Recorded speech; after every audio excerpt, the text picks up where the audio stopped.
Welcome to Monday Match Analysis. I'm Gill. A unique and exciting show planned for today. On Saturday, I went to the Citi Open, and as promised, I documented my experiences there.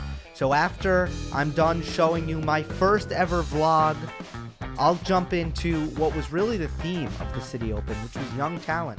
I want to catch up on these young guys and tell you a little bit about how I think they've been developing. And then at the end, we'll revisit our US Open power rankings. But for now, please enjoy this Citi Open vlog. This is where the journey begins. Got the world's most famous arena, Madison Square Garden, train station under at Penn Station. It's about a 3-hour train ride to Washington, D.C. Let's go.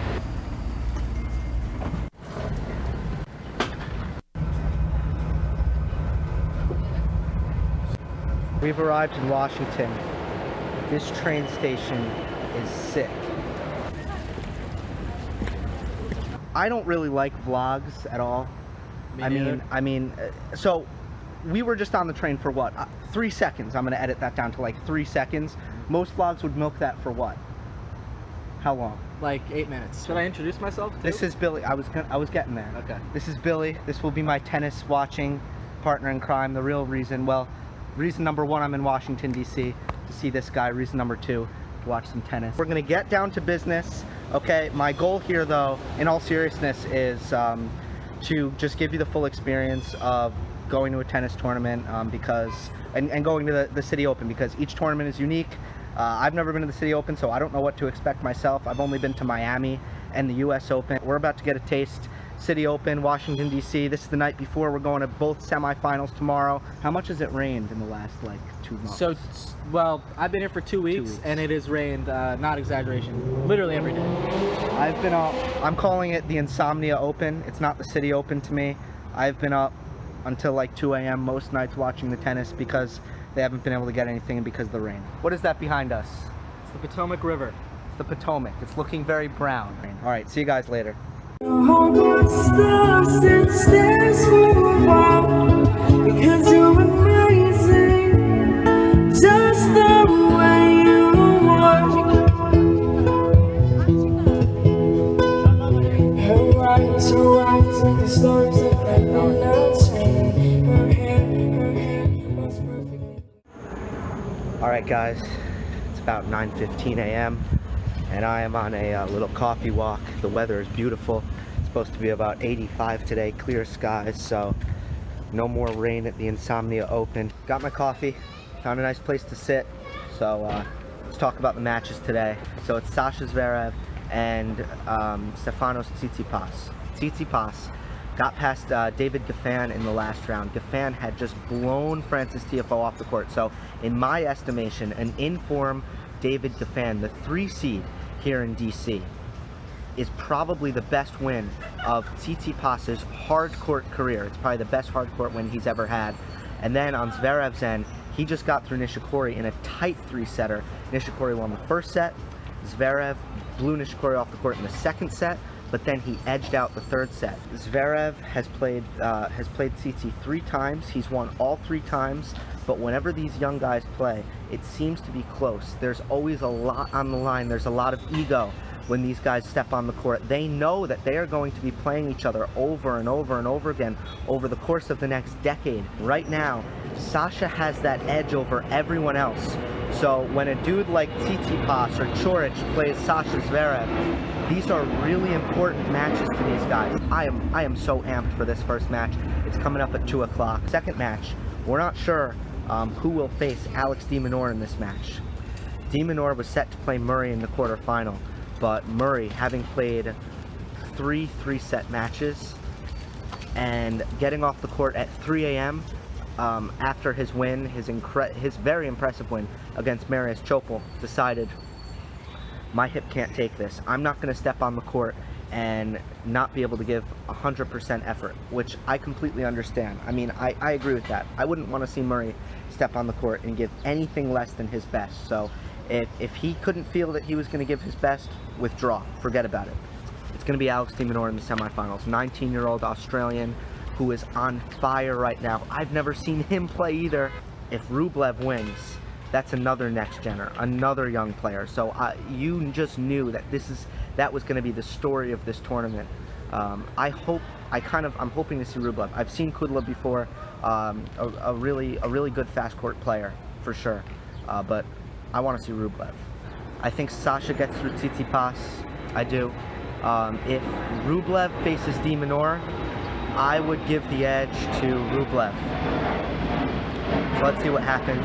The next time we talk, I believe we will be in an Uber en route to the Insomnia Open. All right, we're in the Uber. We aren't actually. Billy's gonna meet up with me a little bit later. I wanted to head over a little bit early because when life gives you free tennis, how could you turn it down? Rublev and Kudla, they were supposed to play last night, they didn't. So I'm gonna go over there and enjoy that. Time to find some breakfast.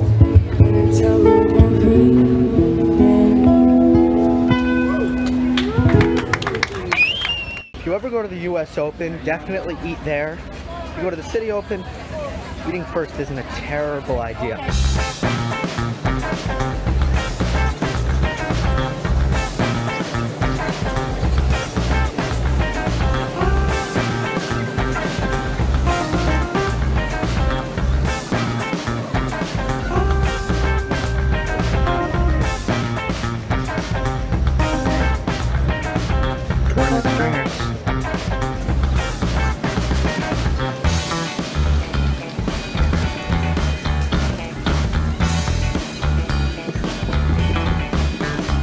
Here we got some practice courts, mostly doubles at this point in the tournament.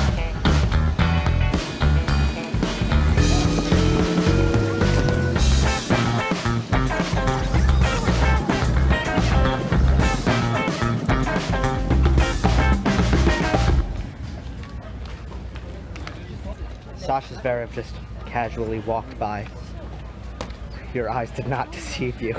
Sasha's going to get an early morning practice in before his match at 2 o'clock. So right now it is 12:37 and he's just sat down on the practice court waiting to jump on here.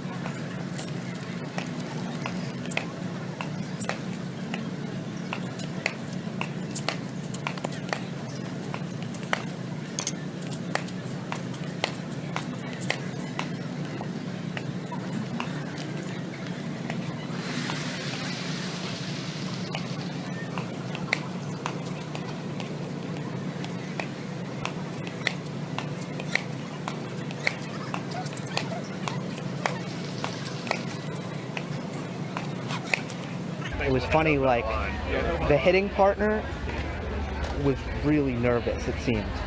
They had never met, so they had never hit together, clearly. And, like, the hitting partner was literally, I mean, they were just doing a light hit, and, like, there were some errors sneaking in. I got to overhear a conversation You guys want to try this out? with his nutritionist, and you can hear them deliberating, you know, talking about basically what they were going to feed Sascha probably in about a half hour. So that's just kind of an insight into at the top level how much they think and about all of these stuff. Every little detail matters. So I got to hear the nutritionist. So a little inside information. Sasha's going to have a little eggplant, a little carrots before his match. We've arrived at the seats.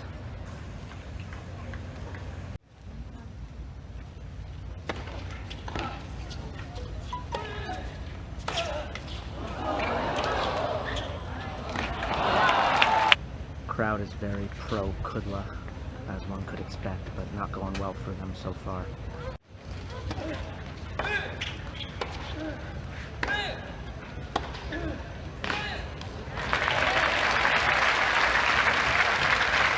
Rublev trying to serve out the match.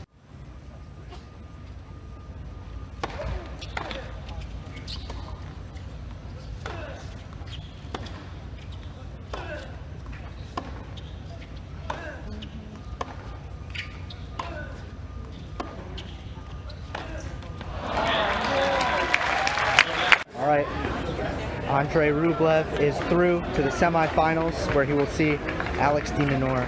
Now, he's going to have to play 2 matches in a day, something that's common in junior tournaments. So I used to do it when I played tournaments, and let me tell you, it used to kill me. I absolutely hated it because it wasn't the end of the second match. You'd think I would get tired at the end of the second match. That wasn't the problem.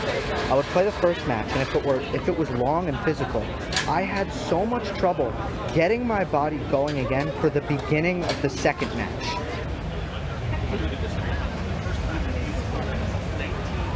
Monday match analysis, the best show in tennis.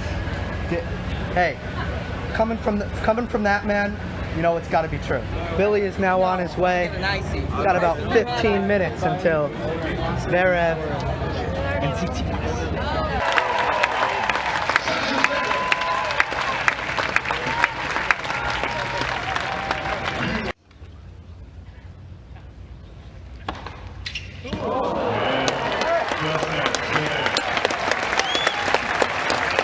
Absolute masterclass by Sascha in the first set. Almost won it 6-1. He'll settle for a 6-2. I hear a lot of people talking about how much they love Tsitsipas's backhand. It's a beautiful shot. People are biased towards beautiful one-handed backhands, but it's the worst ground stroke on the court by far. Look who decided to show up. Needed my beauty sleep. So far, I'm loving what I'm seeing from Sascha. Tsitsipas Fly cannot hit a one-handed backhand to save his life. He should honestly hit a no-handed backhand. He's just saying that because I told him that. That's true.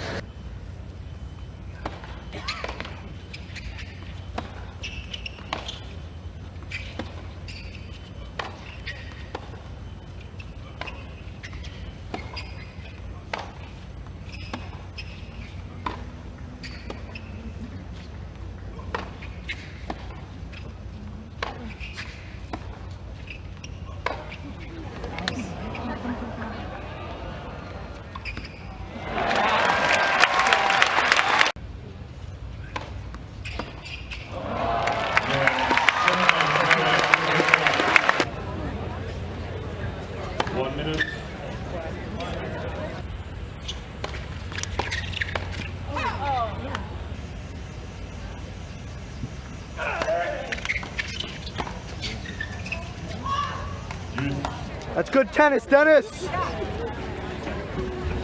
Alright, we're scurrying off the grounds for some food before we come back for Rublev and de Minaur.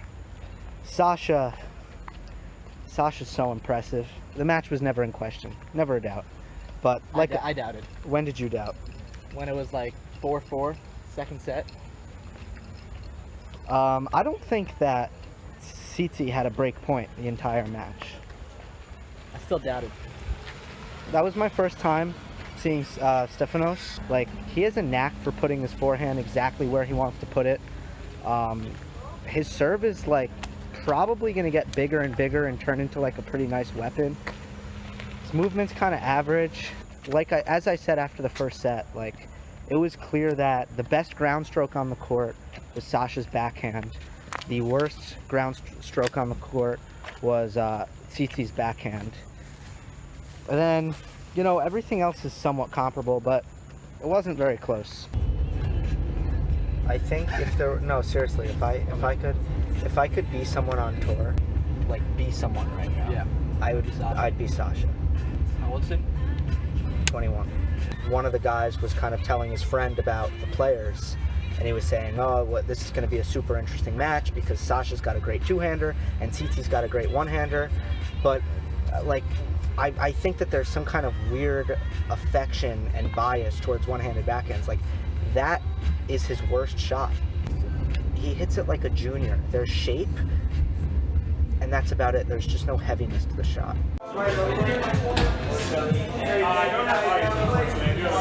Dinner was delicious. We're back on the grounds. Hey, look, it's Stefanos. Okay, Stefanos. I said hi. I called it first. Rublev, de Minaur, let's do this.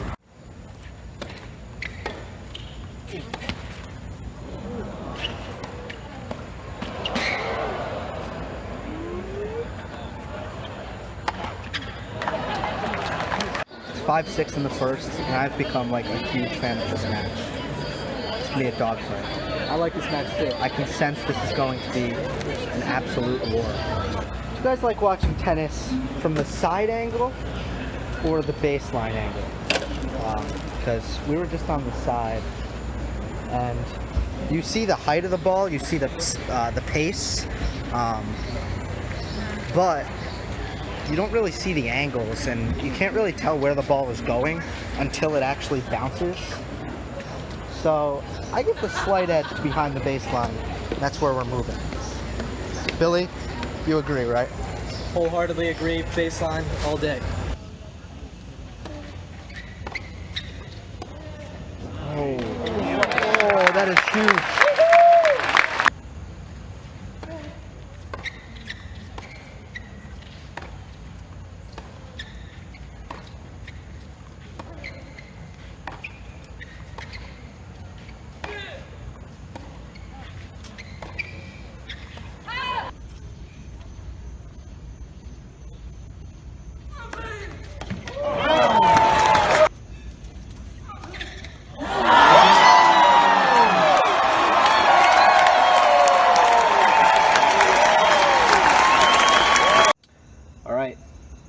We are off the grounds, the Citi Open. It was a tremendous day. This is Billy's apartment. We have shadily sat down on the steps. That match, man. My phone ran out of battery, by the way, before the second set tiebreak. So Rublev won the first set. He was up. It was 6-2. I had a bug. 6-2 in the second set tiebreak. Everyone had basically resigned to, okay, Andrey Rublev just won this match, to the point where even when Minaur was winning like points at 6-2, 6-3, 6-4, it didn't get real until it was 6-5, and then the crowd kind of got into it a little bit. Yeah. But he wins that tiebreak miraculously. And in the third set, it was unbelievable, back and forth, so many breaks. Rublev is something else. I mean, okay. Loved watching. Yeah, so much fun to watch. Like, what jumped out to you about Rublev? He was very, very entertaining match to watch because he's trying to hit winners on every shot, and even when he looks like he's hitting a winner, you know, what's his name? Minaur. Minaur is running down every shot also, so it was great. Yeah. It was a great match. Yeah, no, it was definitely, we had some offense-defense contrast. Like, Rublev has no patience. Rublev has he has no defensive skills at all, doesn't use them. Minaur was trying to dig himself back into a point. You could see high looping defensive shots, but I guess the challenge with Rublev is keeping him at bay because he's so relentless with his attack. I've decided today my comparison for him is Robin Soderling, whose career was like cut short by illness. I'm pretty sure. I mean, he fell off the face of the earth. But that's my comparison for Rublev. If you can just keep him at bay with depth, mostly depth is the key. If you can extract errors out of him, which Minaur was able to do with his defense. For Minaur, I know what stuck out to me. I'll ask you the same question. What stuck out about Alex? I mean, just the way he was turning defense into offense. Yeah. He could be completely out of a point. He runs down a couple of wild Rublev shots, and all of a sudden he's back in it and on the offensive, pushing the envelope. I agree with that. There was a lot of counterpunching.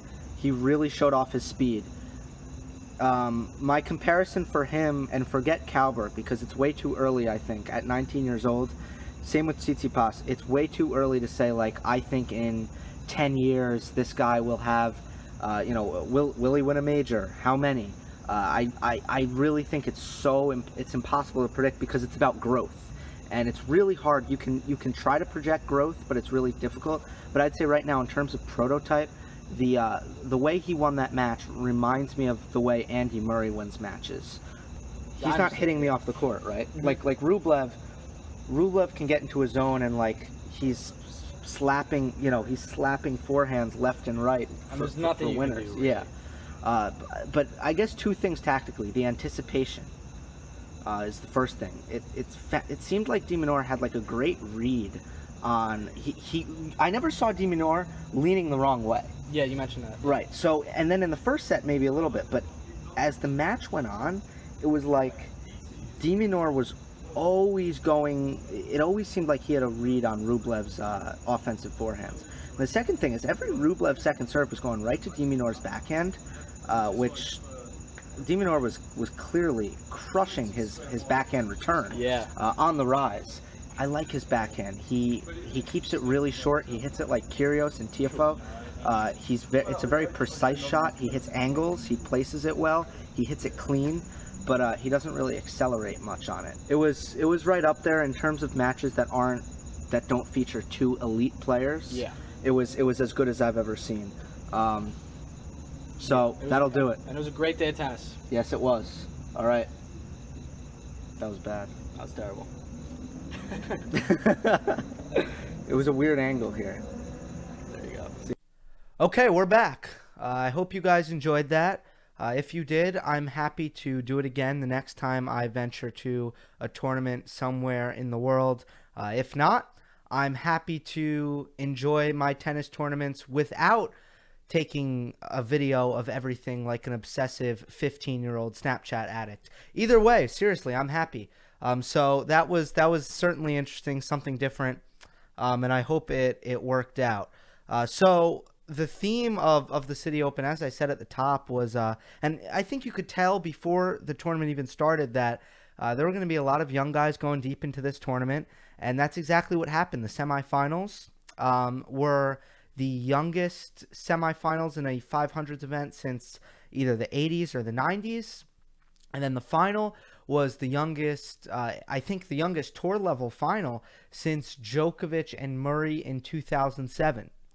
So I thought that this was would be a good time to go back and check in on the 21 and under players on tour, and take a look at where they're at in the rankings. And I always like to kind of catch up on their development. I'm always keeping an eye on them.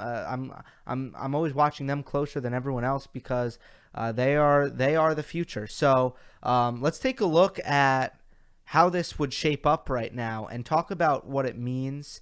Sascha Zverev is ruling this tier, this class of players, so to speak. And I think that it's a pretty safe bet that out of all of these guys on the page right now, I don't think it's very likely that anyone has a better career than Sascha Zverev. It's taking time, but remember, it did take time for Roger Federer as well. For Zverev, he needs to develop his forehand into a bigger weapon. He needs to do some weapon building there. And then what remains to be seen is if his movement, which is not up to par with Murray, Djokovic, Nadal, Federer, who we've seen dominate the last decade. Zverev doesn't move as well as those guys. Could that be a hitch? Could that prevent him from being as dominant as the four that I just mentioned? Borna Coric, number 2. He is 20 in the world. I believe he's 21 years old, just like Zverev. I've talked about Coric and how much I love him. Chung is 23 in the world. I put 3 stars next to his name because he's not 21 and under. He's 22. I just felt like if I left him off that list, it would be misleading, because he's almost just as young as all these guys, obviously, probably less than 1 year older, and as high as he is up on this list, to not include Chung in this group would just be misleading, as I said. Number 4, Shapovalov, 26 in the world. Shapo has the most offense, I'd say, out of anyone on this list. Him and Rublev are the 2 best offensive players. His upside could be higher than Coric, could be higher than Chung. Then Tsitsipas is next, 27, only 1 spot behind Shapovalov, but younger than Shapovalov. So we'll talk about how much this stuff means. But Tsitsipas, from a rankings perspective, is in such an impressive position to be 19 years old, 27 in the world. I think besides Sasha, who's obviously broken into the top 3, Tsitsipas has the most impressive ranking for his age. I mean, I don't know if this goes without saying, but to be 27 in the world at 19 is more impressive than what like Borna Coric has done, being 20 in the world at 21. Rublev went up, I believe, like 15 ranking spots after his Citi Open run. So he's up to 37 in the world. I love his game. It's just very one-dimensional. But he's he has the kind of weapons that you need to reach the top of the sport. He just doesn't have the well-roundedness that like an Alex de Minaur has, for example. So we'll see. I really like him just as much as anyone. Maybe because his game is so attractive. Maybe I'm overrating him in my mind. I wonder what people thought of Gael Monfils when he was 19 years old and 28 in the world. I mean, how good did people, did people basically expect a little bit too much of a guy like Monfils or even Gasquet for that matter? I'm going to get to that to those guys actually a little bit later. Number 7, you got Francis Tiafoe. Number 41, I think there's a drop-off there. I do think that Tiafoe is a fair amount, his potential at least, his ceiling is a fair amount lower than Rublev's. And de Minaur, who is younger than Tiafoe by a good amount and 4 spots under him, I also think that de Minaur's potential is a lot higher than Tiafoe's. So I think, interestingly enough, the 3 Americans, Tiafoe, Donaldson, Taylor Fritz, I don't think that these guys are nearly as promising as the 7 above them, except de Minaur is a little bit lower than Tiafoe. But I think that the 7 below Tiafoe, I would all put them in a category where I'm thinking that they are in a really good position, and it's all about growth, it's all about development, it's all about taking leaps forward, steps forward in these people's games. But in terms of the 7, I think that they're all in a good position where I can say, okay, you have a chance to win some majors. Tiafoe, I'd be kind of surprised. Hopefully he can win 1 or 2 in his career, but I'd be surprised if he was a guy who, is a top 5 player who could contend for majors for any sort of extended period of time. And then Donaldson and Fritz, I mean, I would be shocked if either one of them won a major. So that's where I think you have a drop-off. And then you have a 17-year-old a little bit further down the rankings. You have a guy like Felix Auger-Ali. His name's really hard to say. Felix Auger, I got that down. But then it's like Aliassime or something like that. I believe I'm saying it right. I did do my research and I listened to him say his name before I went on the air here. But Aliassime, I'll get good at it as I always do with these guys. Just takes me it takes me a little bit. I need to hear it a lot and then I can say it easily. A guy like Felix is destined to have a better career than Fritz and Donaldson and perhaps Tiafoe, maybe Rublev, maybe everyone. He's a super promising guy. So I think that we need to be careful not to put too much stock into these rankings this early. Is I believe the reality of the situation. So I went back and I looked at a random ranking from 2006, and you had Nadal, number 2 in the world at 19 years old. Then you had Gasquet, number 16 in the world at 19. Monfils, 28 in the world at 19. Stan Wawrinka, 51 in the world at age 20. And then you have Murray, 62 in the world, age 18. Djokovic, 70 in the world at 18. So Murray and Djokovic behind Wawrinka, behind Monfils, behind Gasquet. At that time, it's very possible that people were thinking that, especially in particular Gasquet and Monfils, who were a year older than Djokovic and Murray, but a fair bit above them in the rankings, it's quite possible that people thought that they were going to have a better career than Djokovic and Murray. What is my point here? My point here is that it's all about projecting growth. And I know I've already said that, but if I'm looking at this ranking, if I'm looking at this list, and I'm trying to figure out who I think has the most room to grow, who will be at the top of the sport in 5 years, I think that de Minaur has the all-court game, the all-around game, where if he fills out his body a little bit more, Like he really reminds me of Andy Murray. A lot of people are comparing him to Leighton Hewitt. Sure, those two players, in my opinion, are pretty similar anyway. But de Minaur is a guy who physically, I see that growth. I see that space for him to fill out his body and become a more powerful athlete. And to me, de Minaur, I would say a little bit. I would say probably more promising than Rublev, as promising as Tsitsipas, more promising than Shapovalov, and as promising as Chung and Coric. Rublev, I think, has some, because of his one-dimensional, I think Rublev has a lot of limits. I think Tsitsipas, believe it or not, has some limits, but I think he's going to be a big serve, big forehand, clean ball striking guy. The limits will be the athleticism and possibly the backhand. Shapovalov, defensively, he's got limits there. So, it's possible that Shapovalov's ceiling, for example, is like a Marin Cilic. And that would be, I guess, a concern if you want to look at him as someone who's going to win multiple majors. Chung, I'd say Chung, I feel like as good an athlete as he is, his ceiling can be really high because it's about improving his ball striking. And I think that's a lot easier to improve than movement, athleticism, which I think is much more genetic than, I'd say, him kind of developing his serve, developing his forehand. I think that Chung has tons of room to grow. And then with Coric, I think right now he's quite far along in the process.